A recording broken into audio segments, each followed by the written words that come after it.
Incompetência consciente. Capítulo 3. As reclamações e os relacionamentos. É desperdício de tempo ficar com raiva por causa da minha deficiência.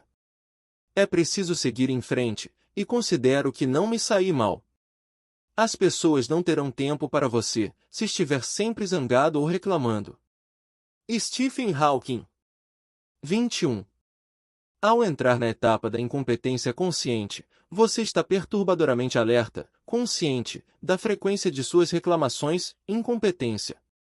Quando nos lamentamos, podemos receber como benefícios atenção e simpatia. Também evitamos ter que fazer alguma coisa que consideramos difícil. Mas se queixar é como andar na corda bamba. Quem reclama de maneira crônica pode acabar sendo evitado, pois os outros sentem sua energia ser drenada por ele. Você provavelmente conhece pessoas assim. Por sua natureza propensa a reclamações, elas literalmente roubam sua energia, transformando-a em comiseração.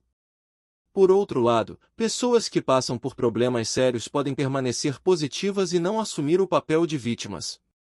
Embora meu amigo Hal estivesse morrendo, nunca senti que ele drenava minha energia quando estávamos juntos. Ao contrário, eu era contaminado por seu otimismo e por sua boa disposição. As pessoas costumam ocupar graus variados na escala que vai de raramente reclama a frequentemente reclama. Dentro de um grupo, quando uma pessoa foge da norma dominante, com o tempo vai descobrir que não é mais bem-vinda. Mais uma vez, imagine a reclamação como se fosse uma droga. Muitos de nós já passamos por situações em que outras pessoas estavam bebendo excessivamente, fumando ou usando drogas. Se um integrante do grupo não quer fazer a mesma coisa, o restante se sente ameaçado. Minha teoria sobre esse fenômeno é que os adeptos de comportamentos destrutivos sabem que não estão fazendo escolhas saudáveis, e isso é gritante quando são comparados a alguém que não partilha de suas escolhas. É desconfortável conviver com quem reclama mais ou menos do que nós. Nossas vibrações são diferentes, e pessoas com níveis diferentes de energia se repelem. 22 vozes. A primeira vez que ouvi falar em sua incrível iniciativa foi no The Today Show. Comecei a consultar meus colegas de trabalho para saber se teriam interesse em encarar o desafio. A maioria concordou e então encomendamos as pulseiras. Decidimos que, enquanto esperávamos por elas, nos esforçaríamos para não reclamar num determinado dia da semana. Escolhemos as segundas-feiras. São nossas segundas sem queixas. Pusemos avisos nos quadros da empresa e por todo o escritório com lembretes aos empregados para não se lamuriarem, ranzinzarem ou reclamarem às segundas-feiras. Foi uma inspiração para toda a equipe, e agora costumamos nos cumprimentar assim: bem-vindos às segundas sem queixas. Quando você para e pensa, vê que a vida é curta demais. Estamos sempre à procura daquelas grandes bênçãos, mais dinheiro, segurança no emprego, alguns quilos a menos, etc., mas precisamos começar procurando as ínfimas bênçãos que recebemos a cada dia. Acho esse movimento maravilhoso. Somos tão abençoados. Sally Scudieri, Kent, Ohio. Você se encontra num ninho de reclamações? Vive cercado por pessoas ranzinzas? Então, é melhor prestar atenção. Tendemos a andar com pessoas que são parecidas conosco e a fugir daqueles que são diferentes. Uma das coisas mais impressionantes sobre o movimento sem reclamações é o número de pessoas que afirmam viver afogadas num mar de lamentações. Socorro! Todo mundo que conheço reclama o tempo todo.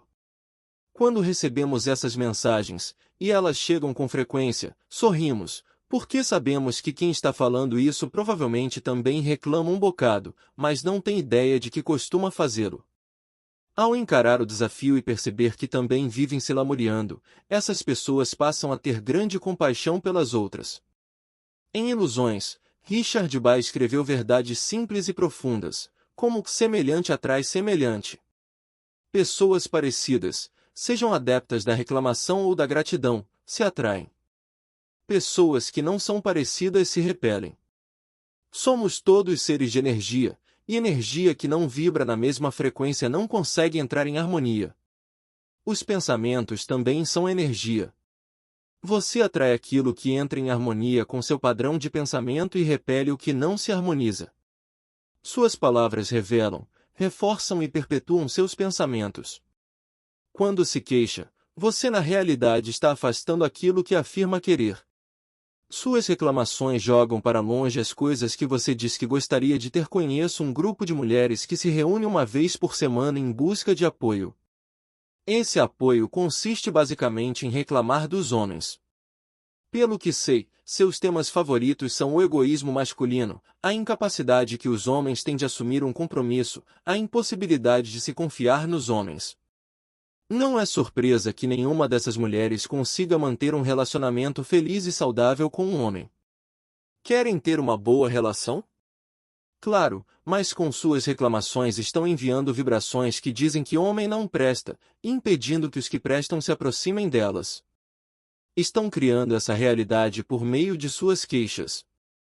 Alguns anos atrás, Gail e eu conhecemos um casal com um filho da mesma idade da nossa menina.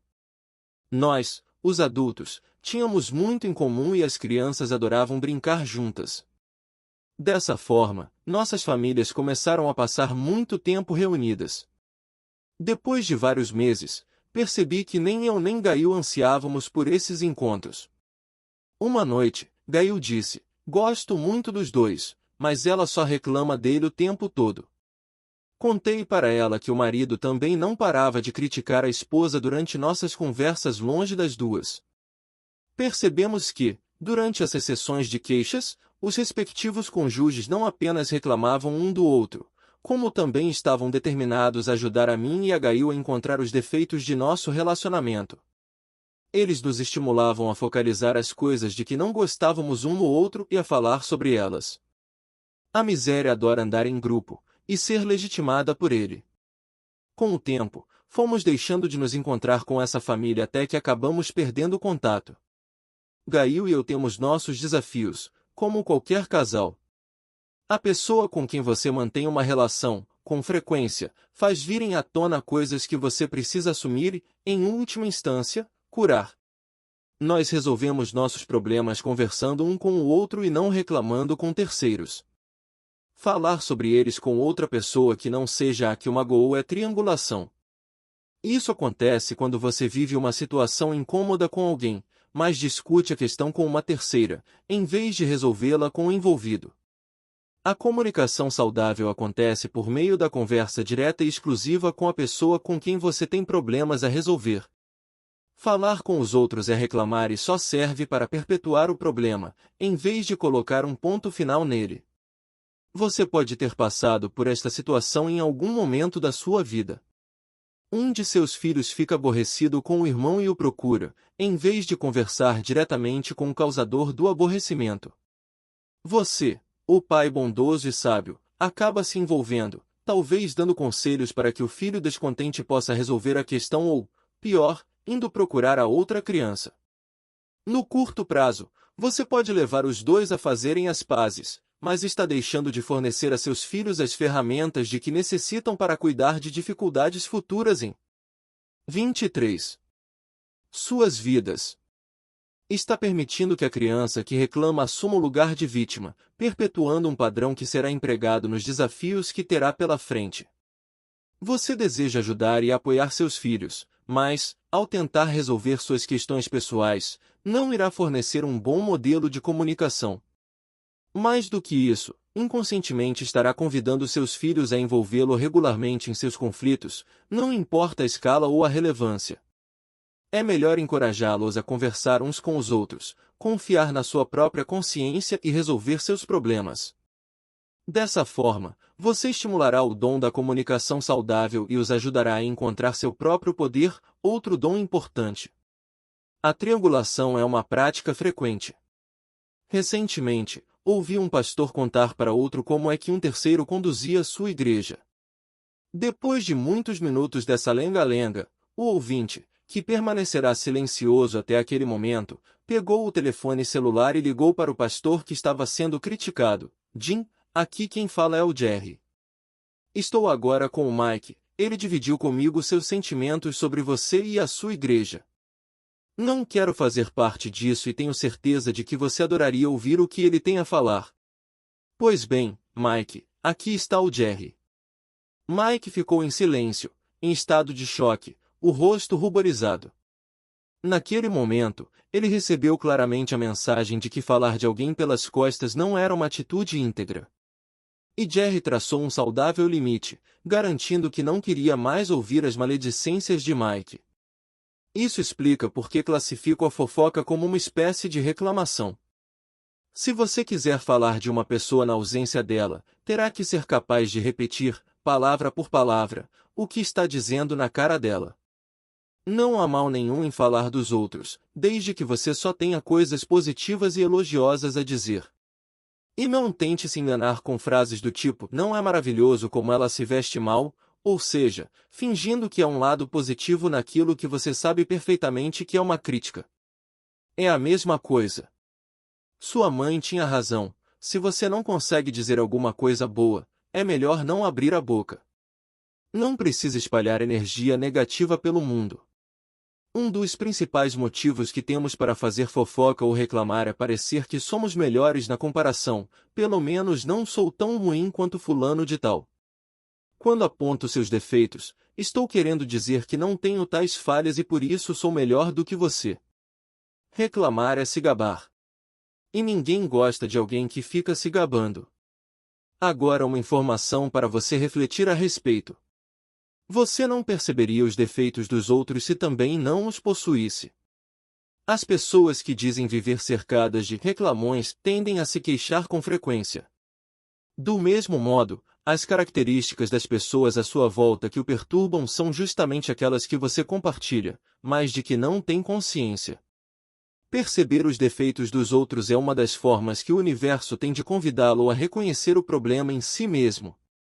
Se quiser apontar algo de negativo em alguém, verifique antes se o que o desagrada não reside também dentro de você e fique grato pela oportunidade de constatar essa dificuldade e curá-la.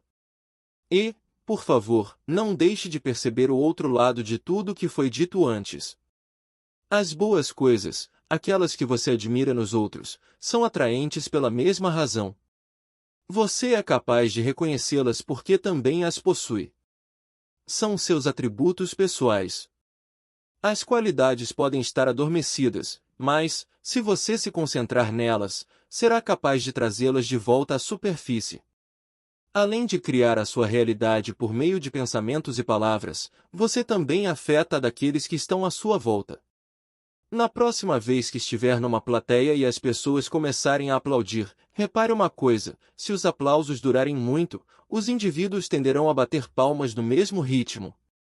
Os seres humanos caminham na direção da harmonia de suas vibrações, e, quando essa harmonia não é possível, ela tende a se dissipar. Quando as pessoas batem palmas numa só pulsação, as palmas tendem a durar mais. Caso contrário, elas param. 24. Já demonstrei isso diversas vezes ao falar em público. Sem explicar o motivo, pedi às pessoas que batessem palmas até que eu pedisse que parassem. Às vezes é uma questão de segundos, em outras ocasiões leva 1 ou 2 minutos, mas nunca falha. O aplauso ganha um ritmo, uma cadência. O grupo de indivíduos começa a aplaudir como se fosse uma plateia de metronomos humanos sincronizados. É da natureza humana buscar o mesmo ritmo, entrar em sincronia com os outros, encaixar-se nos padrões daqueles que estão em volta. Por isso, quando estiver cercado de pessoas que reclamam, você descobre que também reclama mais. Tomar consciência da quantidade de reclamações ao seu redor fará com que você perceba que pode estar traindo essa energia negativa. Isso faz parte do processo de transformação. E, para implementar essas mudanças, às vezes você precisa deixar para trás alguns tipos de relacionamentos. Enquanto enfrentava o desafio dos 21 dias, descobri que sempre acaba resmungando quando falava com um velho amigo meu. Depois de mudar minha pulseira de braço 4 vezes durante uma conversa telefônica de 15 minutos, disse para mim mesmo, se Scott não fosse tão negativo, eu não ficaria tentado a reclamar sempre que nos falamos. No telefonema seguinte, fiz um esforço consciente para que a conversa fosse positiva, mas descobri que era bem difícil. Na realidade, tínhamos bem pouco a dizer um ao outro. Percebi que nosso relacionamento se baseava em reclamações, e como éramos extremamente competitivos, nos desdobrávamos para superar os resmungos do outro. Se houvessem os Jogos Olímpicos da reclamação, o páreo para ganhar a medalha de ouro seria duro. Para completar o desafio, parei de atender seus telefonemas. A culpa é do Scott, dizia a mim mesmo, sentindo-me superior. Outras pessoas que conheciam Scott, entretanto, não o consideravam uma pessoa negativa. Com elas, ele era positivo, otimista e animado. Tive que admitir que o problema era meu. Era minha negatividade que alimentava o Cat em nosso relacionamento. Assim, no período em que me mantive afastado, procurei eliminar as reclamações dentro de mim, em vez de jogar a culpa no meu amigo. Portanto, está na hora de cair na realidade. Você diria que passa a maior parte do tempo com pessoas que vivem reclamando? Em caso positivo, como está se saindo com a pulseira roxa, ou com qualquer outra ferramenta escolhida para se monitorar? Você exprime pesar, dor e descontentamento com regularidade? Se a resposta for sim, tudo bem, você é normal. Mas você pode ser mais do que isso, uma pessoa incrível, extraordinária. Juntos chegaremos lá. As pessoas costumam me perguntar: como posso fazer com que meu chefe, amigo, amante, marido, filhos, empregados, etc., pare de reclamar? A resposta é: não pode. Mas eu não disse antes que podia? Sim, e seja bem-vindo ao grande paradoxo das transformações. Você não pode mudar alguém. As pessoas mudam porque querem, e tentar forçar a mudança só faz com que se agarrem com mais força ao comportamento atual. Como bem disse Benjamin Franklin, para inspirar a mudança nos outros, o melhor sermão é o bom exemplo. E Gandhi colocou as coisas dessa maneira: precisamos vivenciar aquilo que queremos que os outros aprendam. Se quiser que os outros mudem, você precisa mudar primeiro. Acredito que você tenha razões nobres para desejar que os outros mudem. Mas o simples fato de manter esses relacionamentos significa que você contribui para que as queixas, críticas e fofocas aconteçam. Quando patrões, pais, pastores, treinadores ou chefes de família requisitam as pulseiras querendo promover transformações naqueles que lideram, eu geralmente me sinto inclinado a enviar um bilhetinho com as palavras: atenção, isso não vai funcionar a menos que você também se envolva. Acredito que as pulseiras roxas poderiam ter sido mais um brinde domingueiro, como Márcia dizia, se eu não tivesse perseverado até mostrar que era possível passar 21 dias consecutivos sem reclamações. Se quiser ajudar alguém a mudar, lembre-se de que um líder de verdade fica na linha de frente, encarando as fronteiras e abrindo as trilhas que serão percorridas depois pelos outros. Um antigo provérbio russo diz: se quiser limpar o mundo inteiro, comece varrendo a porta de casa. A transformação que procuramos nunca está lá fora, está dentro de nós. 25. Mesmos. O que fazemos influencia o mundo, pois influencia quem está à nossa volta, e seu impacto se espalha. Já prestou atenção na forma como as conversas se desenvolvem quando as pessoas se reúnem? Alguém menciona um livro e o assunto passa a ser literatura por algum tempo. Ou, se o livro em questão trata de camping, por exemplo, a conversa pode tomar esse rumo e abordar viagens inesquecíveis ou emocionantes nas quais os participantes acamparam. Os assuntos oscilam de um tema a outro, como no videogame Frogger, dos anos 1980, em que uma rã atravessa um riacho pulando num galho de árvore que flutua, depois nas costas de uma tartaruga e em outro galho. As conversas avançam de forma parecida. São como uma grande sinfonia, em que determinado tema é introduzido e repetido até que aconteça uma sutil alteração promovida por um dos instrumentos que desembocará numa melodia completamente nova. A literatura especializada na recuperação de alcoólatras e viciados em drogas afirma: nossa doença é progressiva. A mesma coisa acontece com a reclamação. Na próxima vez que estiver batendo papo com um grupo de pessoas, repare quando alguém começar a reclamar. A queixa se transforma num esporte competitivo à medida que cada um tenta superar o outro. O tom da conversa logo muda para alguma coisa do tipo: Você acha que isso é ruim? Deixe então eu dizer uma coisa. Tudo começa de forma simples, sem que ninguém esteja planejando arrastar o grupo para uma sessão de ranhetice coletiva, mas logo o papo se transforma num concurso em que cada participante tenta superar outro em matéria de coisas horríveis que viveu ou que ainda está vivendo. Um belo exemplo desse aspecto da comunicação humana foi parodiado pela trupe de comediantes britânicos Monty Python Flying Circus no esquete Quatro Cavalheiros de Yorkshire, em que quatro amigos sofisticados estão batendo papo e degustando um vinho caro. A conversa começa de forma positiva, torna-se sutilmente negativa e, com o tempo, se transforma numa incansável sucessão de reclamações.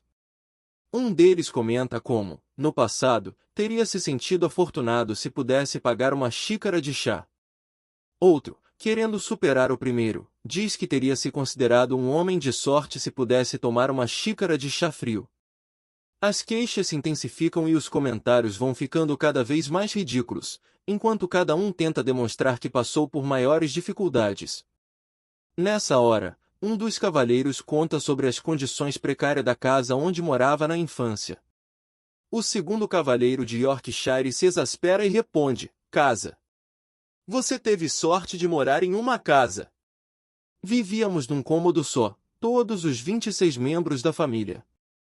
Não havia mobília, metade do cômodo não tinha piso e ficávamos amontoados num cantinho, com medo de cair no buraco. Mas você teve sorte de ter um cômodo. Nós morávamos no corredor. Puxa, a gente sonhava em morar em um corredor. Morávamos numa velha caixa d'água de um depósito de lixo. Acordávamos todas as manhãs com toneladas de peixe podre sendo jogadas em cima de nós.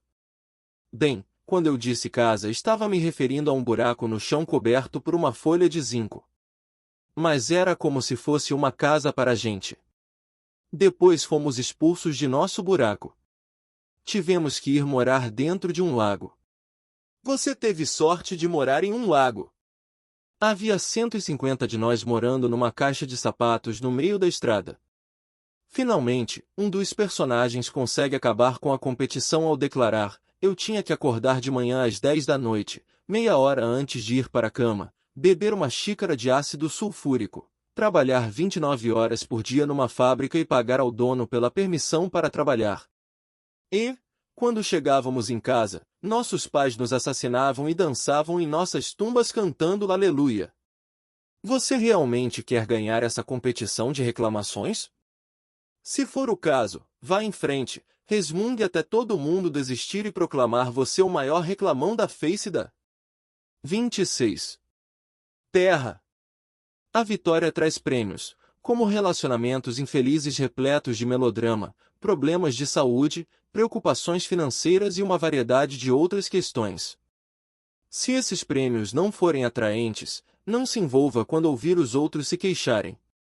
As pessoas o estão enredando, e você as está enredando também. Quando estiver num grupo e a conversa descambar para a negatividade, fique na sua e observe. Não tente mudar ninguém. Se perguntarem por que você não está reclamando, diga que está em treinamento para se tornar uma pessoa sem reclamações. Capítulo 4 Despertar. 27.